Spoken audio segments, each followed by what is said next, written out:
A few years ago, a fellow by the name of Yvon Chouinard, the billionaire owner and founder of Patagonia, an outdoor gear company based in Southern California, produced and promoted a film focused on the elimination of hatcheries in Oregon and Washington. The basis of the film is that hatcheries have been the cause of the decline of wild salmon and steelhead. That premise is wrong. Hatcheries are not the cause of the decline of salmon and steelhead along the West Coast. Without hatcheries, many runs of salmon and steelhead in the Pacific Northwest would no longer exist. The real cause for the decline of salmon and steelhead runs along the West Coast is man's intervention. We, our forefathers, have destroyed or severely degraded the natural environment to the point that salmon and steelhead no longer have the opportunity to naturally reproduce. Hatcheries replace that lost natural production. Without hatcheries, orcas starve. People go jobless. Economies are severely disrupted. And there's no longer the opportunity to enjoy these magnificent fish. Not only is the film's intended message wrong, it is littered with questionable and misguided information that has the appearance of trying to mislead the audience. Hi, I'm Dave Champ, a proud native Oregonian and lifelong angler.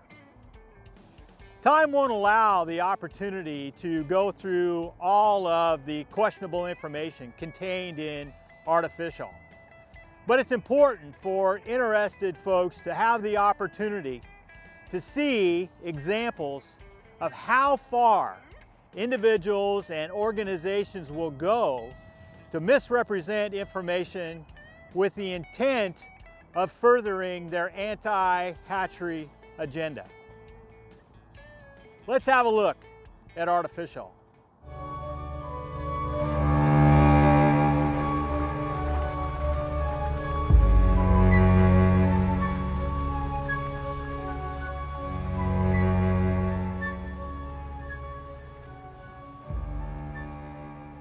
So in the film, Yvon Chouinard says, what we do with hatcheries is the same as growing a chicken. This oversimplified and errant analogy is insulting to the viewers. It's disrespectful to the professionals who have managed these fisheries for decades. The scientists, the biologists, hatchery managers and their employees, many of whom have spent their entire careers doing everything they can to make sure that our hatcheries are safe for the environment and produce the very best fish that they can.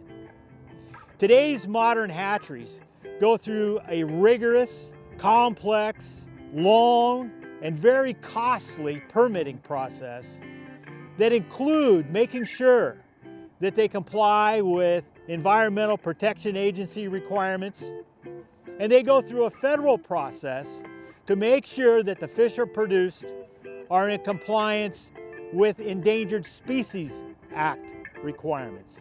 In fact, all of the hatcheries in Oregon and Washington are required to obtain a hatchery management genetic plan before fish can even be introduced into the natural environment. The only thing similar between raising fish in a hatchery and growing a chicken is that salmon and chickens both hatch from an egg. A mother orca whose calf died after birth is still carrying her baby 17 days later. Researchers say that they're now concerned for the mother's health. The heartbreaking image of a mother killer whale pushing her dead calf around is powerful. The calf's unfortunate death was not caused by hatcheries, as Artifishal would lead you to believe. But there is an important correlation. As the film points out, the decline of the orcas began in 1995. Coincidentally, there's been a significant reduction in hatchery production since the late 1980s. In 1987, Washington released about 275 million salmon, and in 2017, just 140 million salmon were released. Wild fish advocates assert that a reduction in hatchery numbers will result in a corresponding increase in the wild population. That hasn't happened. Numbers have not rebounded to compensate for the loss of hatchery-produced forage for the orcas, and they're starving. A panel of experts appointed by Governor Inslee agree that the best short-term solution for the starving orcas is increased hatchery production. Hatcheries aren't causing the orcas to starve. Instead, they will be a big part in keeping them alive. Shortly after that program was initiated, you saw the population of this river just skyrocket with wild fish. In the film, they want you to believe that the removal of hatchery fish will result in an immediate increase in wild fish. Folks, that's not the case. To compare the removal of catchable rainbow trout from the Madison River in Montana to removing juvenile salmon and steelhead in the Pacific Northwest doesn't correlate. It's not a surprise that a production company called Liars and Thieves would want you to believe such a misleading and inappropriate comparison. The life cycle of salmon and steelhead is totally and completely different than that of a catchable size rainbow trout. And get this, they are lauding the increased population of an invasive species. The example that they use where catchable size rainbow trout are removed from the Madison River in Montana results in an increase in German brown trout. German brown trout are an invasive species. To draw the comparison between wild, indigenous salmon and steelhead and an invasive species, really? You have got to be kidding me. And the reason that they choose to use such a far-fetched and ridiculous comparison is that there's not a good example where the removal of hatchery fish has resulted in an increase in salmon and steelhead populations in the Pacific Northwest. They have to reach that far to find an example that the removal of hatchery fish will result in an increase in wild fish. Simply not the case. So today I'm sitting at the confluence of the Clackamas River and Willamette River in Oregon. About 25 years ago, we were told that the removal of hatchery summer steelhead would result in the increase in wild winter steelhead. And here we are 25 years later, and folks, I'm sorry to say that didn't happen. And recent science, peer-reviewed science, has documented and shown that the elimination, the loss of that fantastic summer steelhead hatchery program didn't result in one additional wild winter steelhead. I see no difference between a fish farm and a hatchery fish. In the film, Chouinard makes the statement, "I see no difference between a fish farm and a hatchery fish." This is another apparent attempt to mislead and deceive the audience. There's a huge difference between hatcheries and fish farms.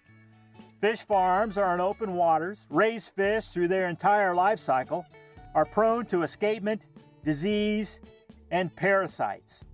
The images in the film of deformed fish with open sores and loaded with parasites are grotesque and repulsive. They do an excellent job of illustrating why fish farms should be banned.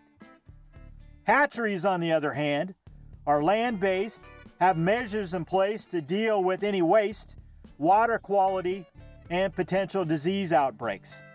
Hatcheries are heavily regulated by state and federal agencies, including the EPA. Showing the gross footage of conditions in fish farms and implying that those same conditions exist in our hatcheries is disingenuous and an apparent attempt to confuse and further misinform viewers.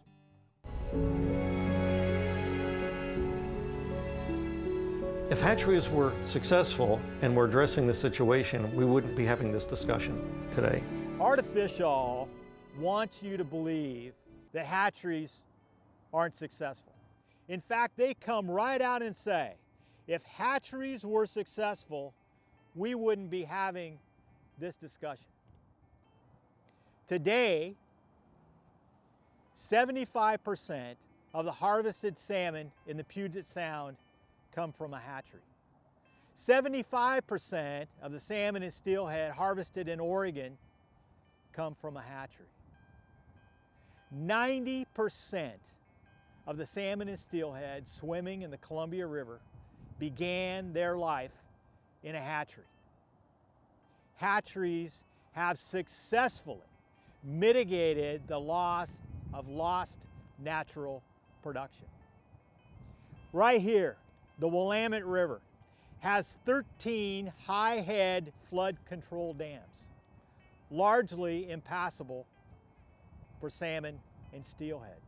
That loss of access to their natural habitat has been replaced by mitigation hatcheries. And those hatcheries are the reason that we continue to have salmon and steelhead in the Willamette River today.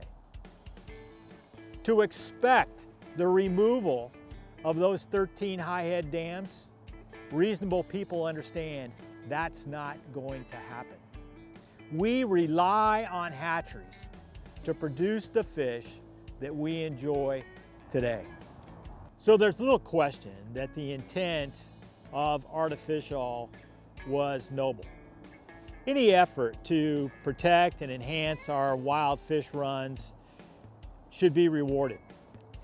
It's unfortunate in this instance that the information contained in Artifishal is misguided and misrepresents reality in the Pacific Northwest.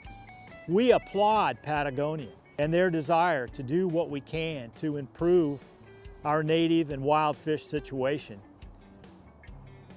It's unfortunate that they chose to produce Artifishal, which contains a lot of misguided, misrepresented, and questionable information.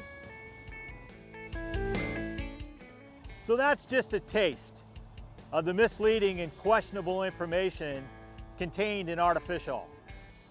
If Yvon Chouinard and his friends are successful, a way of life in the Pacific Northwest will be changed forever. Your way of life, your opportunity to enjoy the sport of catching fish.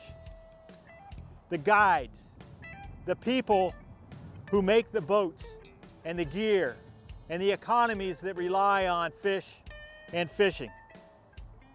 And let's not forget the many of us who enjoy the taste and nutritional benefits of eating salmon. That will be lost forever. Hatcheries are not the problem. They are a symptom of the problem, man's destruction and interference in the natural environment required by wild fish to naturally reproduce. Reasonable people understand that it's going to be impossible to totally replace the required habitat for wild fish to regain the abundance they once enjoyed. Instead of falsely blaming hatcheries, it's time to accurately recognize the important role that they play in both preserving and enhancing our wild fish, but also providing abundant and healthy fisheries, both hatchery and wild. Thank you for taking the time to view this short video. We hope that you found it informative and worthwhile. If you would like to learn more, please visit our website, follow us on Facebook and Instagram, and if you agree it's time to reinvest in our hatcheries to ensure the continued preservation of our precious salmon and steelhead runs, please share this message with your friends and family. It's up to us to ensure future generations have the opportunity to enjoy our iconic salmon and steelhead.